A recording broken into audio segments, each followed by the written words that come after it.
Okay. So once again, thank you, Mika, for this lovely lecture. It was very insightful, and I hope it was useful. I saw all of your heads being up, and nobody was looking at their phone. That's always a good sign. So that's the aim. Nobody should fall asleep. Nobody. No, nobody we aim a bit phone. higher than that. Okay, so if you do have any questions during the panel, please just raise your hand. And I think I really like actually when it's more interactive. So if you have any questions, raise your hand and we'll make a pause and respond to your questions. So as we're only starting this year, we have various questions for our more experienced colleagues, which you could see during Joanna's lecture, as well as Mika is always a good source of information. So let's start with these. We have selected 4 topics for the panel, and let's start with language barriers, actually. I know that in Finland it's very easy to actually overcome those because all of your students have really good knowledge of English, but did you encounter these sorts of problems and as well in Romania? Can you tell us a little bit about how you managed to go through that? The funny part about language barriers, and especially when you're talking about internationalization, is that we no longer encounter it that much with our students, but with our staff. So we share a little bit when it comes to history. As I said yesterday, we share certain time periods, and this has led to having lots of teachers right now who would want to, to overcome all those obstacles that come with a language barrier, which would make it easier for them to develop projects, to work with organizations all across Europe, but sometimes it's like you're getting stuck in your own head because they've either learned languages that are no longer the focus in today's society, like Russian.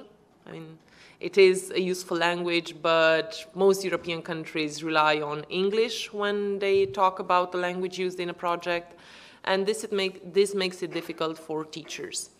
And language courses have never really worked the way they're supposed to. So we're actually still seeing these as a barrier.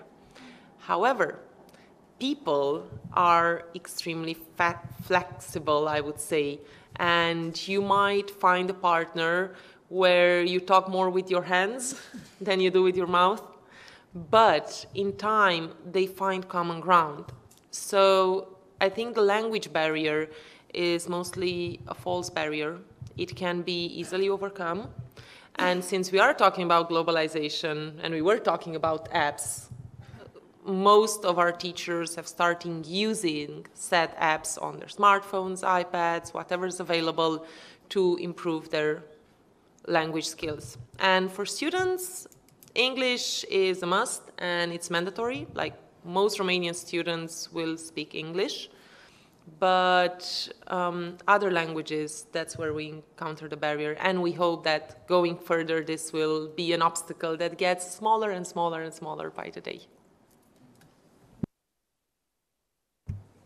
Yeah, I mean, you said that it's not an issue for us, but it is an issue in Finland too, actually, the language. It isn't so that especially with staff, I mean, we have a staff structure in vet institutions that is, age group, the age range is very big, and certainly it's so that not everybody has studied a lot of English, especially of the teachers that are maybe on the higher end of the age range, have not always studied English. They might have studied German or just Swedish and Finnish, because we have the 2 languages nationally already. So they don't always have a great, and it's an issue for trying to involve the bigger audience. Certainly every vet school in Finland has enough teachers with good English skills that they can participate in projects. So in that sense, yes, it's not an issue. Mm-hmm. But since the aim is really also to try to involve the whole staff, and nowadays, I mean, and especially then also give opportunities to all students, it does become an issue still, and it is something that you need to work on all the time. But we've also noticed with students, especially since there has been the push for equal opportunities and sending students that are not as strong that don't have as good study records, and or they might not, have the language skills always in place, that especially in the vet sector, they can really overcome this as well. A little bit like Joanna was saying, that it's a lot about doing too, and you can show each other how to work on the car engine, or you can show each other on how to use the bricks or the mortar in one country, and that is different from the other country, and so forth. So the languages, you don't need so much. You need a little bit, but and often actually it's a nice experience with many of our, maybe it's more the boys, the male students, when they come back from the periods abroad, they've been insecure about their language, and they come back like thinking that they're the gods of English language because they know so much more than the workplaces they've been in France or in Germany, and their boss didn't know any English really at all, and I could explain things to him, and I don't know. So it gives them a lot of boost too, right? To see that, okay, at home their English language skills are not maybe so good, but actually when they go abroad, they're really, really good. So, I mean, it's a two-way street, yeah. Yeah, exactly. I know that some of the schools here have had questions for us regarding, but how do we, for example, hold lectures to the foreign students? How do we hold a lecture in, let's say, France, in English? So they might be speaking English, but they're afraid of cooperating with somebody. Is the whole class going to understand me? What am I doing? So a lot of them decided for maybe going to courses or something like that instead of holding lectures. So it has been a setback for some of them. Well, this is, definitely an issue. But I mean, also, I think the focus on more practical work-based learning is really, really important in the European cooperation in the vet sector. So not so much the schools can be involved in arranging, the mobilities, but it should be practically focused. It should be in workplaces to a large degree. The best experience is we have, I think, 98% of our mobility for students is to workplaces, and even half of the teacher mobility is to workplaces. The biggest obstacle there is there's a huge interest in Finland for teachers to go, for example, let's say a chef teacher. They would really want to go and work in Italian restaurants or French restaurants for 2 or 3 weeks. Of course, it's a great opportunity.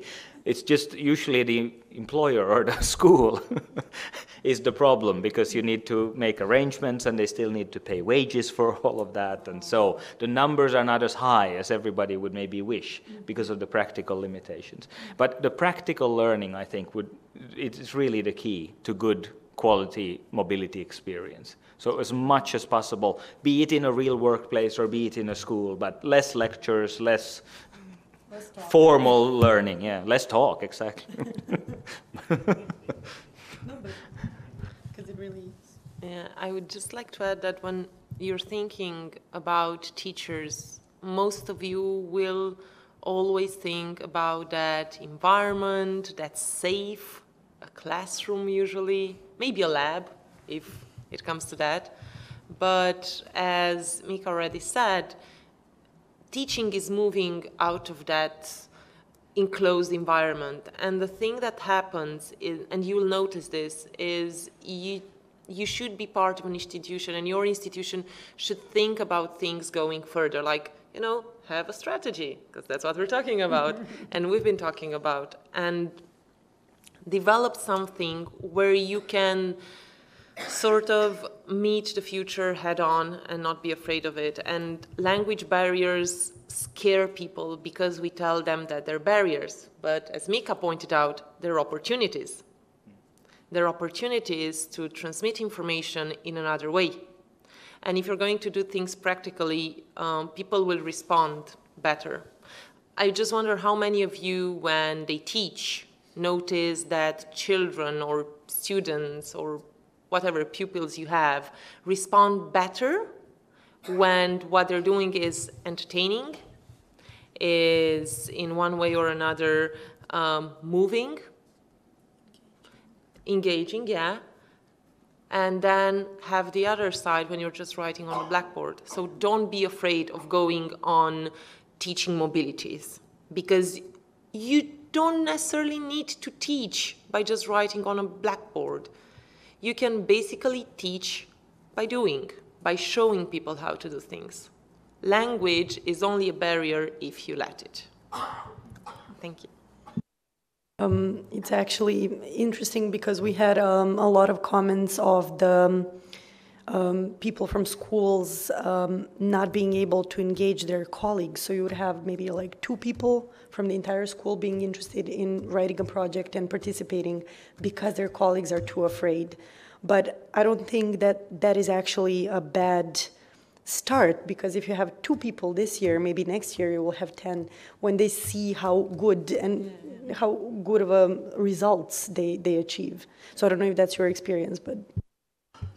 Yeah, one of the things actually that I didn't bring out so much, it was in my slides, but with this long-term thinking or the strategic thinking comes the vision. You need to have a vision of where we want to get to, but also realism. And I would say exactly like this, that if you have 2 people that are involved, this is already huge. You have much more than if you would have none. And you can make that 3 the next year. And why not 4 or 5 the next year after that? So realism, I mean, you cannot build this sort of a thing to become the whole school overnight. In most cases, I mean, I know your institutions are exceptional and you have amazing, so maybe you can do it, but the ones I've seen, it takes some time. So yes, clear vision, but set the goal 3 to 5 years ahead, and see where you are then, and don't expect everything to happen overnight. But it does require that the project does not, if it's 2 persons, and you should not insulate yourself. Because then, of course, you will never grow, and you will never attract new people, into the circle. So you really need to make sure that you are also inviting people and are open to broadening, and that is one of your goals, to make it a bigger thing. And especially important for us has been most of our schools, and I think many of you are too, it's many sectors in one school. So you have, if not all, you have many of the sectors and qualifications. And one of the key issues is to have one person at least involved in every sector to make it a school thing, because otherwise it's just a sector thing. There are sectors, of course, that are much more active. We have seen the development since 89, 90, when this started in Finland.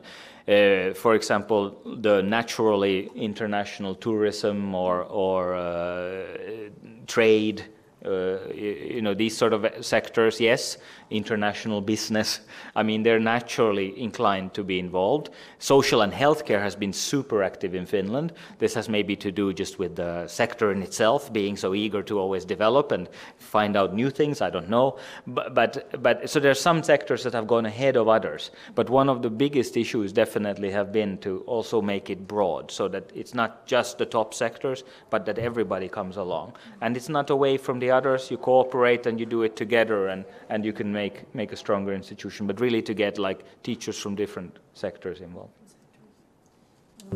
We have been a little bit, like I mentioned, limited. I mentioned it to you as well, and I mentioned it to our speakers. We have been limited with the budget this year, so we're cutting a little bit. And not only because of the budget, but also because we believe it's better to start off slowly, easily, on a smaller scale, and then develop slowly. I don't know if you've used the same approach, but we believe that it's better to fund more projects and let the schools, sink in slowly into these projects, considering the fact that they've never had them before. But this has been our approach on purpose, so not have 10 mobilities immediately that would last for 3 weeks. It's too much. Maybe the school wouldn't adjust properly, even if they have the support of the director and the board and everything, but it's better for now to have a smaller scale. So I don't know if you agree with the approach, but... Well, a step-by-step is always easier to follow than it is to jump in head first and see what happens. Risk-taking is loads of fun and very entertaining when it happens to someone else, usually. So for schools to start off in a more, let's say, safe manner makes sense. And especially it makes sense for this particular country at this moment.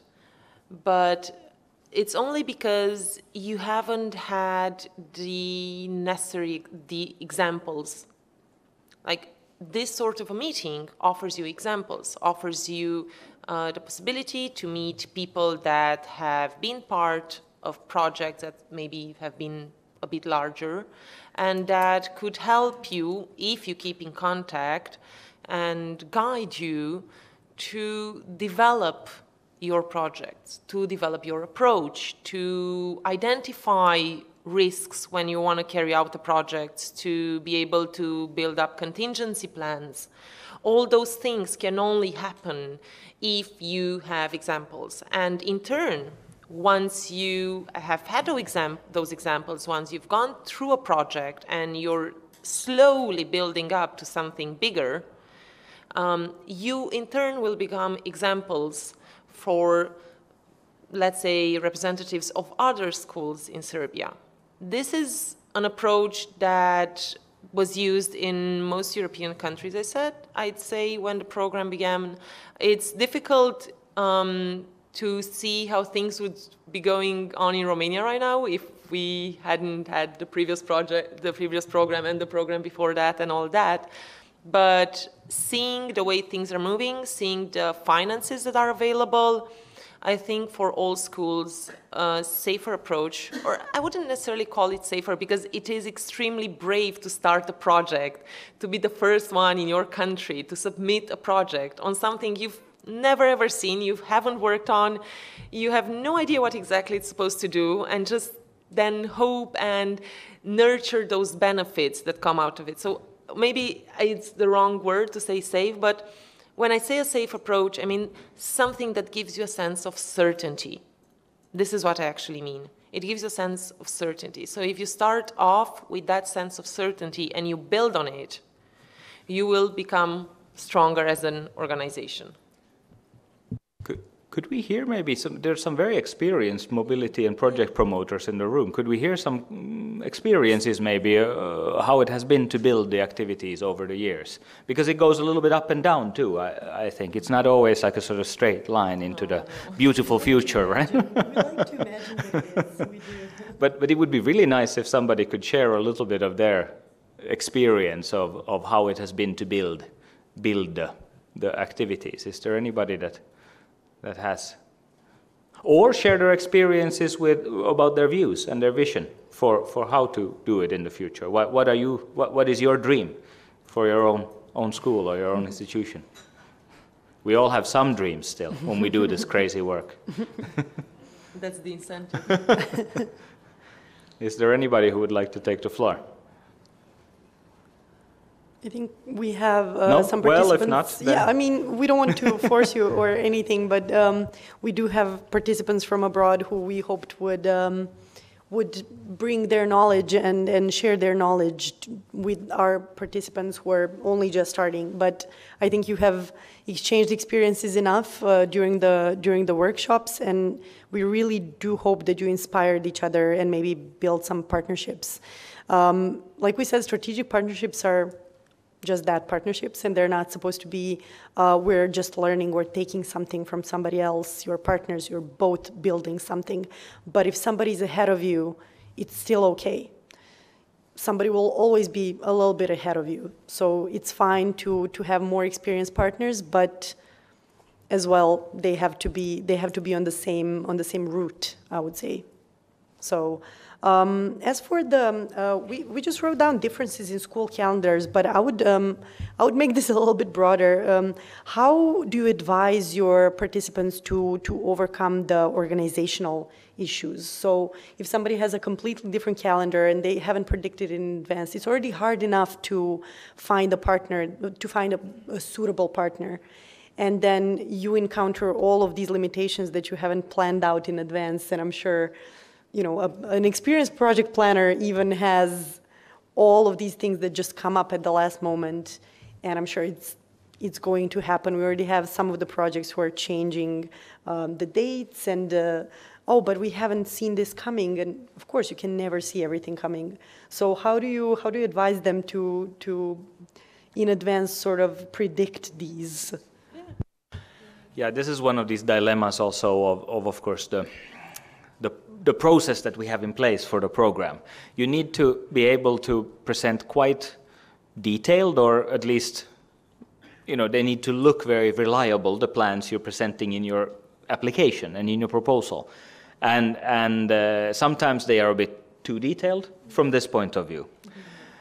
And so we try to be, at least in Finland, we try to be very flexible with the planning that has been done at project proposal stage. Because we understand that you like to do very detailed plans. It looks reliable towards the people who will assess the project proposal. It looks solid. It looks well planned. But the fact is that life is, and things change, and you find things out. For example, of different calendars and different, obstacles and holiday periods and so forth, and then all of that needs to change as well. So we try to be very flexible in that sense. We don't hold the projects to everything that is said in the application. It's been a plan, and then you make adjustments and you make changes, and that's almost the way you just have to approach project plans, that they will change. And if you try to run a project and coordinate a project in a way that you stick to everything that you wrote down in the application, exactly the way it was written, it's going to be frustrating for everyone. Nobody is going to like you or each other, and nobody's going to like the project, and nobody. So you really need to work with the situations the way they are in reality. And that's especially in international projects, especially important, because things also change. It's normally strategic partnerships are 2-year projects or even 3-year projects. Things can change a lot in the institutions involved, because you applied also almost 1 year before, and then, it goes from there. So you're talking really of a 4-year period where a lot of changes can take place. People change, and focuses of organizations change. And so it's just basically to live with this, that you write really specific applications and then you do not do them the way you've written them down, but you do them in another way. But keeping the big goal and the targets of the project in mind. But that's why you change it, because you want to reach the targets, not to do exactly everything the way you wrote it down. But do you think the key is to have a plan B, or just be flexible? To have a plan B, and that is to be flexible. Okay. So that you can reach the targets and the actual outcomes of the project. Yeah. How much time? 1 month, 1 year?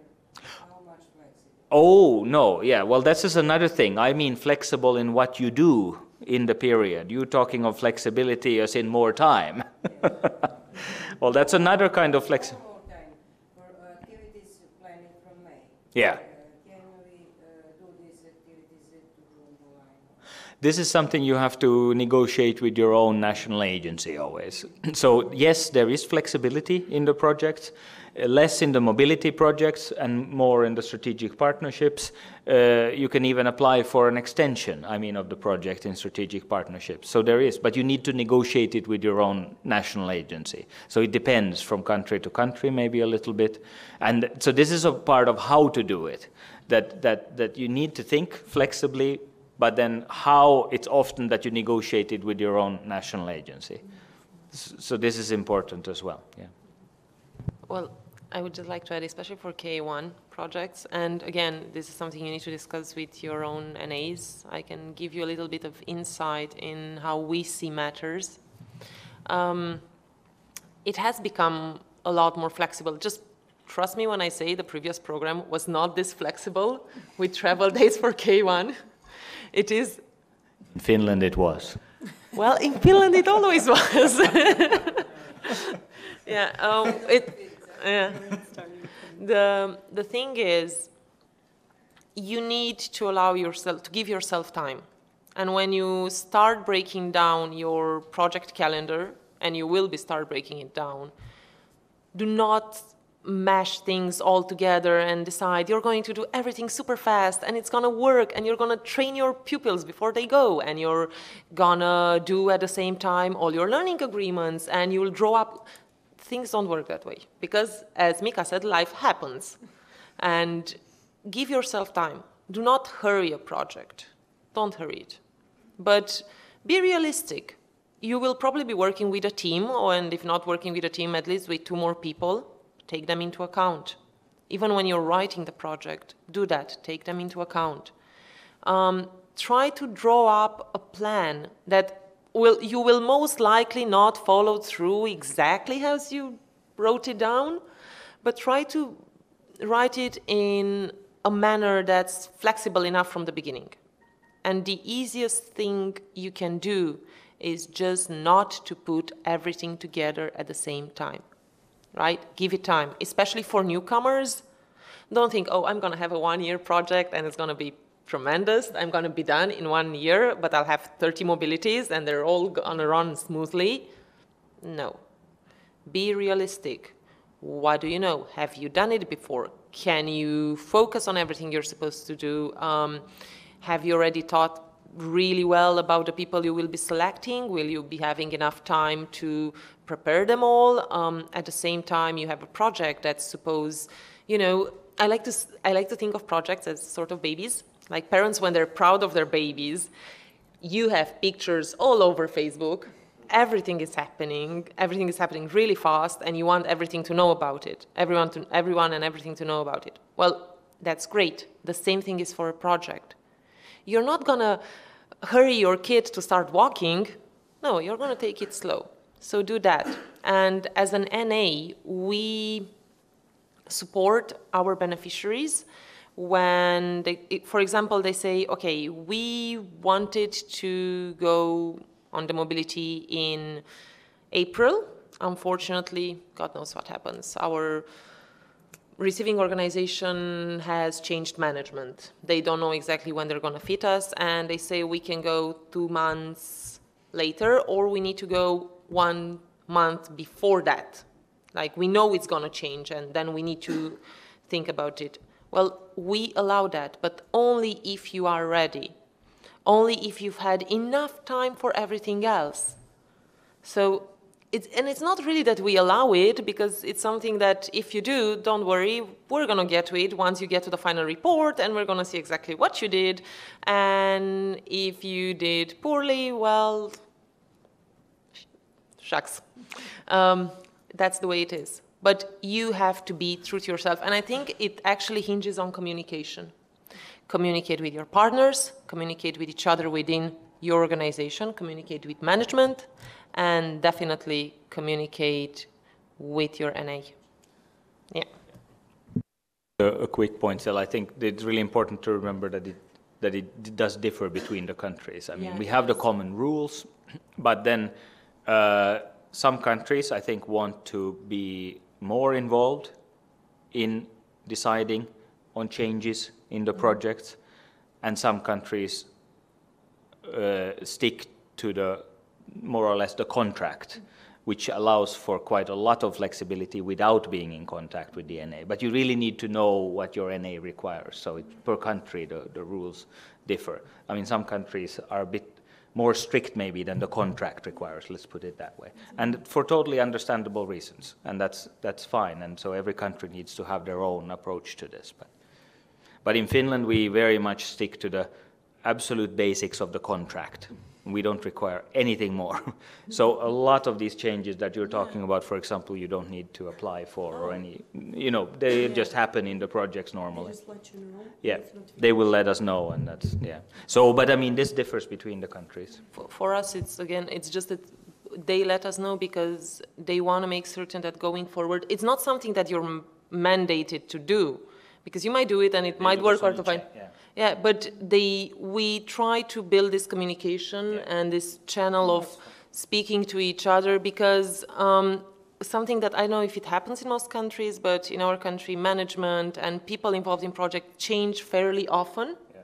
So we're there to monitor, to make certain that you do not get in a situation that you cannot get yourself out of. But we're not going to be the ones, like you will call and, for example, ask a suggestion, do you think this would be proper? And we'll say, well, have you discussed it among yourself? Do you think it's okay? Do you have enough time? We'll not be the ones telling you what to do. That's not our role there. Our role is to guide and monitor. Yeah. Yeah. I believe we will take the approach of, just fulfilling the goals of the project. So definitely we will ask for all of the changes to be, definitely we need to know about all of the changes, but we'll be flexible in the sense of we believe that the project needs to have the results that it promised, and that's about it. Yeah. And we believe that's the most important thing, and things change, Like we said at the beginning, plan B is to be flexible, and I really like the definition. But regarding, we had an interesting long discussion in Brussels about longer traineeships. Like we said, this year we kept it very short traineeships for students, short stays for staff as well. But how do you feel actually as national agencies about longer traineeships? And actually I will ask you as well. So how would you feel sending your students for, let's say, 7 months abroad for a traineeship? How do you think the reaction would be? How do you think, what would the results be? A show of hands, is there anybody who has sent their students here for more than 2 months abroad? Yep, okay. For more than 3? More than 4? 5? 9? Okay, I was going to ask you, what is the longest? Yeah. Okay.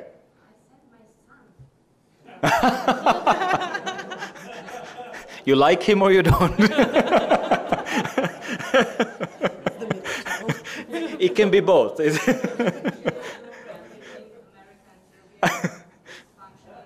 Yeah.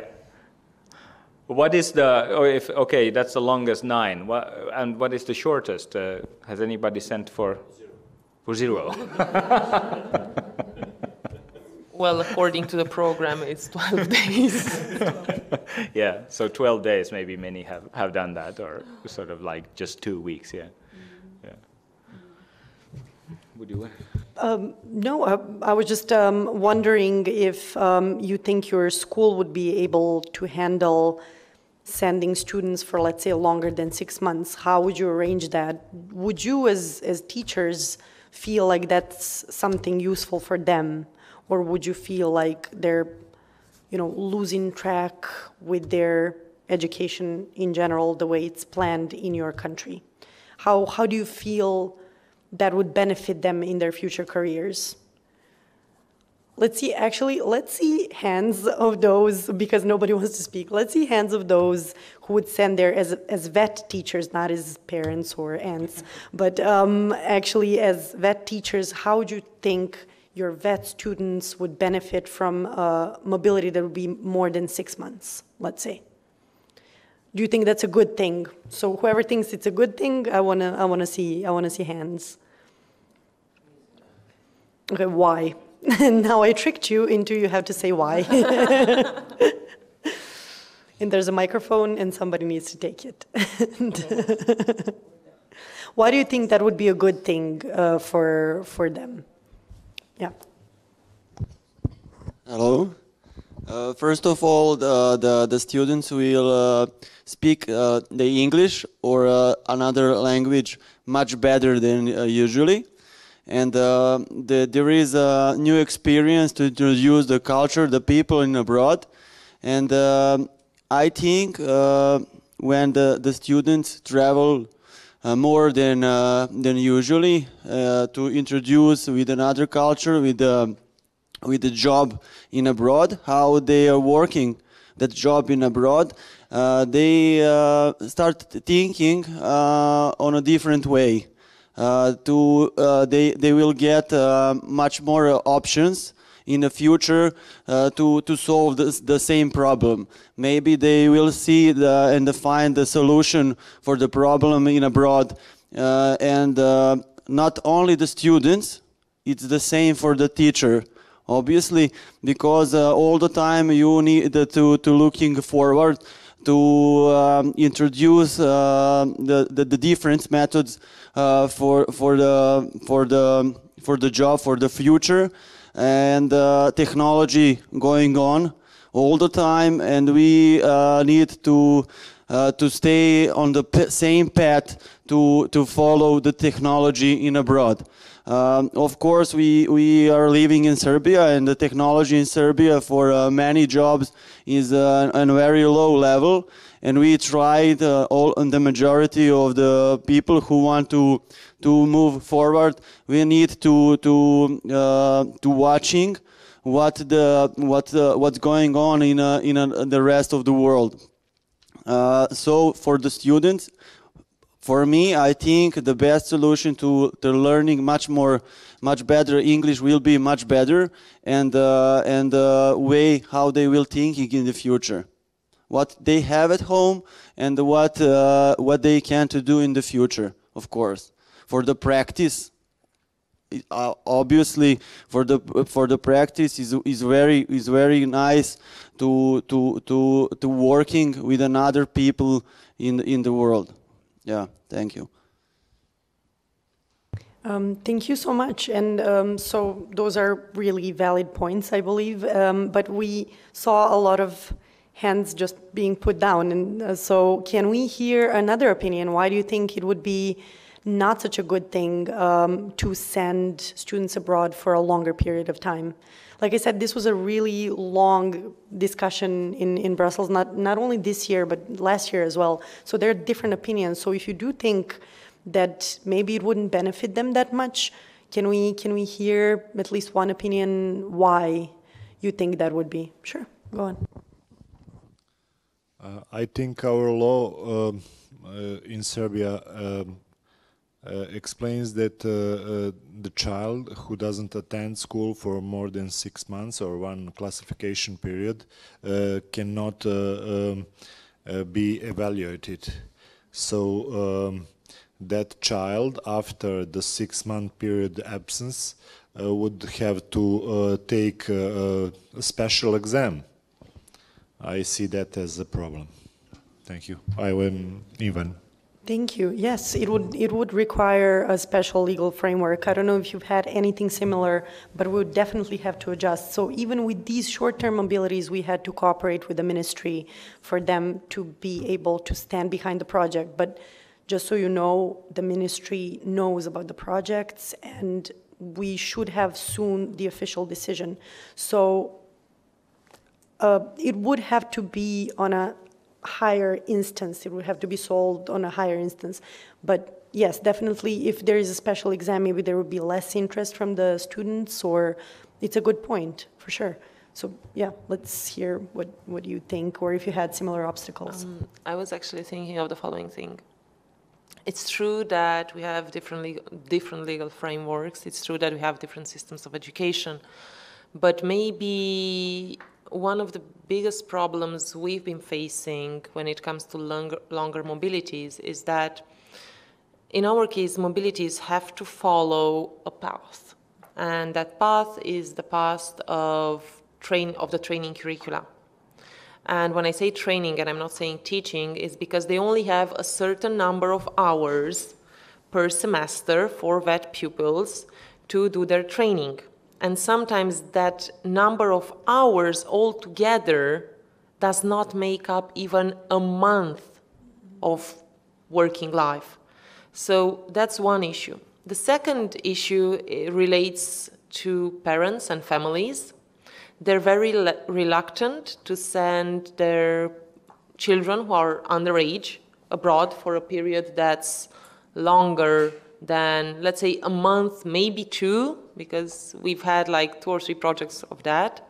And then another thing actually relates to a target group that's being marginalized, I'd say, and I'm referring to young VET graduates. I believe that when it comes to longer mobilities, they're more appropriate for that particular group in more countries than not. because that's the way the educational system is built. It has nothing to do with the individuals. I mean, any one of us can see the benefits. I can see the benefits. I used to be one of those mobilities. It's true, it was in higher education, but I reap the benefits today. So I see the benefits.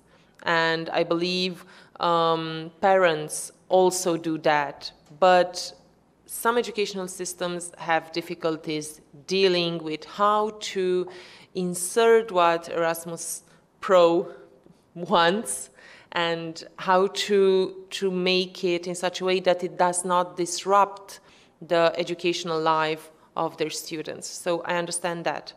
I hope that we will be working together. I think there should be a mic at the back right now. Mic from the back.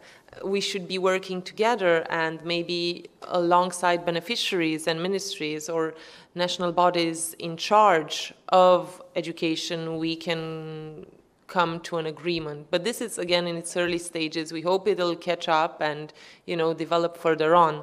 But right now, if you're sitting there in your chair and thinking, well, maybe this might not really work for long mobilities, you are not alone. There are stakes against you, but again, there are opportunities. So, yeah.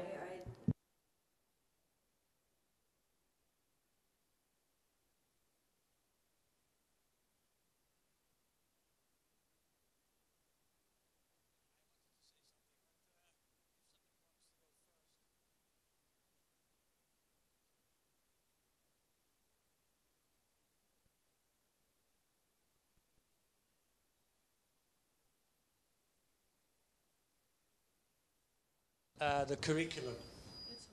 It's on? Okay. The first point, I think we all in Europe agree that work-based learning is vital for the future of VET. And that means that you shift part of your curriculum that's being taught at school to the learning at the workplace. So that shift should happen. And if that shift happens, then you have, then you can have longer placements. And then you can have placements in companies. We have many of them. Minimum is 3 months, but because these placements are integral to our VET education system. So instead of doing it around the corner, they go to another country. The interesting part to that is that it is really their individual decision. It is their ambition and their talents guiding them to an experience abroad.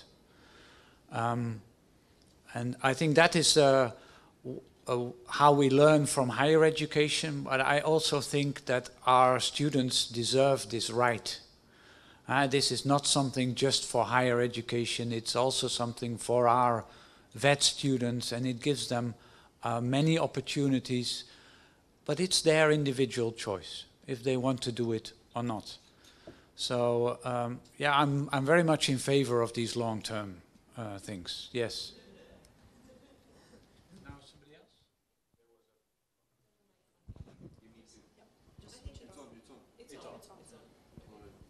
I think that people, our pupil, is so small to go home so much in time. Because, do you understand me? I think I do. It's too much time to spend away from home for underage. Yes, I okay. understand. And because of that mental health of our child, because parents wanted to this child go to abroad, wanted to live in some other country, this is for opportunity. For this, parents think. And then they wishes projected in the wishes of child.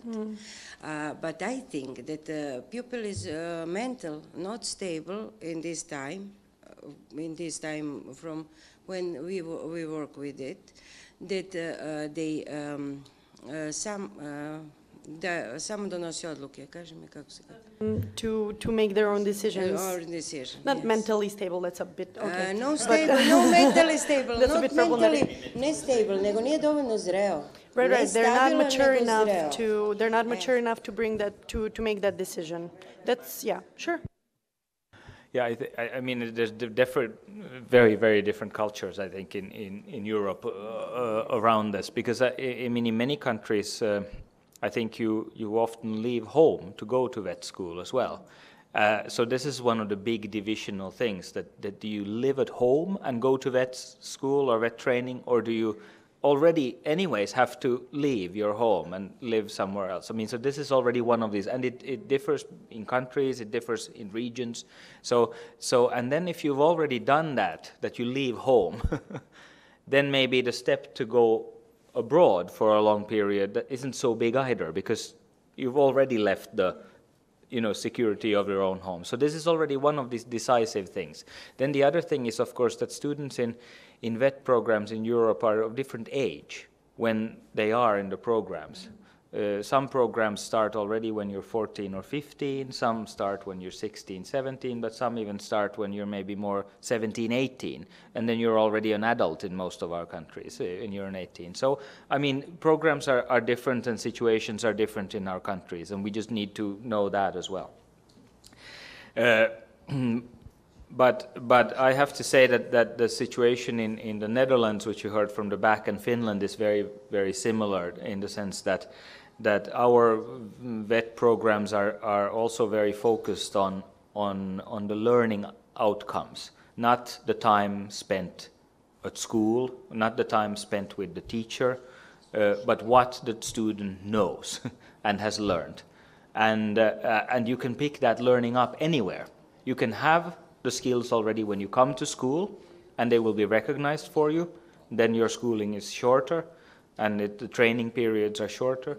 You can pick them up in workplaces, so the learning can take place in workplace nearly all together, or it can take place a little bit in workplace, a little bit in school, a mix, or any of the other formats. So, but the important thing is what the student learned. And this, of course, if you have a system like this in place, it makes it a lot easier to arrange also for mobilities, because it's just another learning place. It's just another place where you pick up the skills.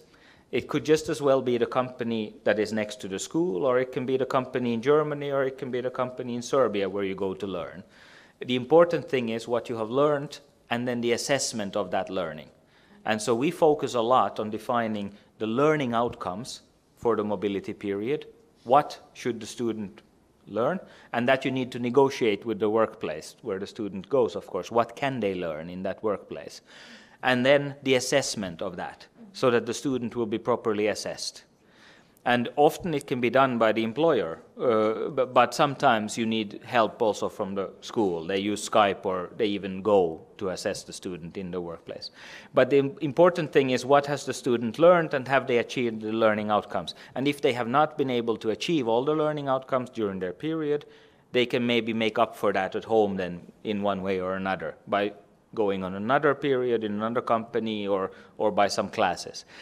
And this allows for also longer periods. I think the periods in the Netherlands are much, much longer. We still are not quite at the sort of 9-month length period, but the average is, and the most of our periods are at least 2 months long, and there's no problems in arranging those. Some of the students are underage, 16, 17, but some are 18 and plus. So that also differs. You can start the training at different ages in Finland. It's not so fixed that everybody is exactly the same age. And so that's the idea. But really the key is this, that to plan what you meant to be learning in the period, and then the assessment of that. And then, of course, that the national legislation allows for it in the first place. Because, of course, if you have that limitation that you cannot learn anywhere else but in the school, in your legislation, then, of course, then it's more difficult. Yes, I totally agree. Yeah. And this basically answers our fourth topic, and including the stakeholders, which will not have the... Oh, there was a comment, sorry, I did not see. Go ahead. Yeah. Is there any kind of evaluation of the students through that period?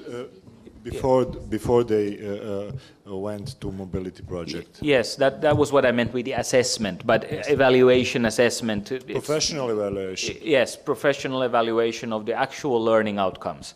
So if it's, let's say a Finnish student in the metal sector comes to a Serbian company that has an amazing laser cutting machine that you can make laser cuts in metal in. And so they can be, the target can be that the student becomes independent in operating this laser cutting machine during the 2 months of working here. And that's maybe one of the big parts of also his qualification, or her qualification. I'm being very sexist here. And then that is what is assessed. Is the student, has he or she achieved an independence level that they can operate that machine on their own and carry out customer projects on the machine? You know, that could, for example, be the one big learning outcome. Then it can be split up to more detailed. And that's part of the qualification. It's not something that they would have to go back to Finland to do again or anything like that. They have gone here, they have learned it here, they go back, they continue with the rest of their qualification when they come home. And yes, evaluation is really big part, the professional skills. Yeah. It's basically recognition what we're talking about. And yeah, in a way it has a little bit to do with that, in the sense that whenever you send a pupil abroad, some of them on their first day or whatever go through a sort of a initial evaluation or assessment, if you want to call it, and then they have certain learning outcomes drawn up in their learning agreement, and that's all great, and they get to the company, and the company says, well, actually, you know a little bit more than we expected you to know, so sometimes they might actually come back with a little bit more. So they're assessed, they may be assessed all along their period of training abroad, training or work placement or whatever you want to call it, and then there's an evaluation at the end. And when they come back, they do not go through another evaluation. That's not the point of the program. And if you have legislation that's not that lenient in that respect, then it's true. The pupil and student, they need, well, people need to know exactly what they're supposed to expect when it comes to this. Because you don't want to go, as it has happened to some, including me, you don't want to go abroad, stay there for a pretty long period of time, have exams, have evaluations, come back and discover that you have to do it all over again. Because that's something that happens in some legislations, and hopefully it will happen less and less. Yeah, hopefully, of course. That doesn't mean, though, that the student hasn't gained anything. Yeah, of course, they can still have gained hugely with language skills, you were saying, and, you know, just life experience and becoming a little bit independent, which is also important. And growing up, yeah. But so those things can happen. But something also that is important for us is that the students are assessed when they come back as well, because quite often, actually, there is learning that takes place that wasn't planned originally. Yeah. So they have actually gained more skills. And our system, again, is luckily very flexible, so they can also be accredited much more than was originally planned. So if it was a, 2-month period and they were planned to get so many study points, we have a study point system, then let's say, for example, 12 points for that period, then they can actually in the end gain 16 points, because when they get home, they're also assessed for all the other things that they have picked up or learned that wasn't originally planned. So it can be a real win for the student as well. They, go further and they go faster. Yeah. So this is quite common as well. This is all described, by the way. Most of you probably know there is a toolkit online called EC-VET Toolkit, the EC-VET Toolkit.eu, and it's this. All of this is described very well there. The process, what you do before, during, and after to get this quality sort of approach in place. We can write it up. Yeah. It's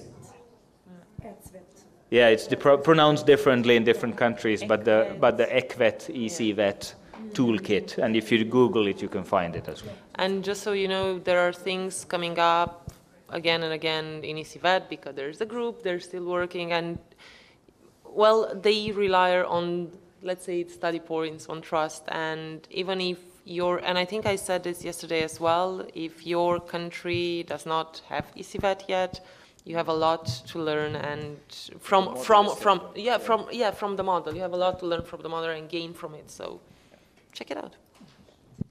Yeah, unfortunately, we do not have it, and this is, I think we've covered you can still use it for the assessments, and the approach is the same everywhere, and it's, you know, it's better to get closer to the European standards through informal maybe first, and then formal will easily follow once we are able to actually do it. So it's a good way to prepare.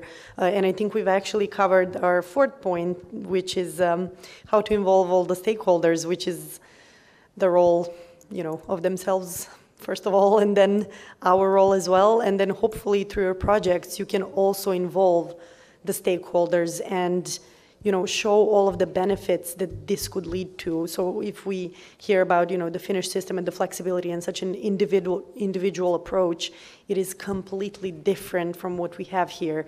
So maybe not going that far, but meeting halfway, maybe something like maybe Romania, which it sounds like Very similar. Very similar, exactly, which is normal because we have such a similar background. But hopefully, yes, this has showed you some of the aspects of projects that you will encounter in the future. And really, once again, I want to thank both of you, and this was so useful. And I'm glad we got the debate going at the end. And I'm sure you would have many more questions. So join us at lunch. And thank you so much again for spending these. Well, not 2 days, but a day and a half with us. And hopefully we see many, many new partnerships and new projects. And let us know if you need anything. And I hope the list went all the way to the back, and we will send you each other's contact details. Cooperate. That is the best thing I can tell you in the end. If you want to add something, you're more than welcome. Thank you. Thank you.